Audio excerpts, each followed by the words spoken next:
Егер де сіздің де телевизордан дауысы шығып тұратын болса, осылай. Громкость 13, громкость 2, громкость 22. Оны қалай өшіреміз? HDMI 3. Ең алдымен пульттан өзіңіздің телевизордан, Samsung телевизордан пульттың настройкасын тауып алыңыз. Ол сеттинг деп жазылып тұрады. Сеттинг деген кнопканы басамыз. Меню элементов. Осындай меню шығады. Енді осы менюдан, қазір мен бірінші дауысын басып қояйын, өзім даусым естілетіндей. Громкость 12, громкость 1, громкость 9.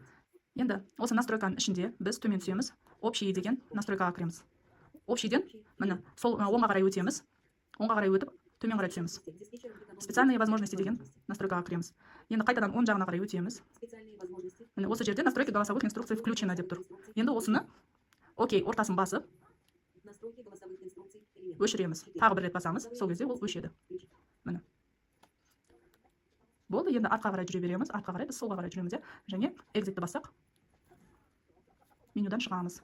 Енді тексеріп көрейік. Міне, енді дауыс жоқ.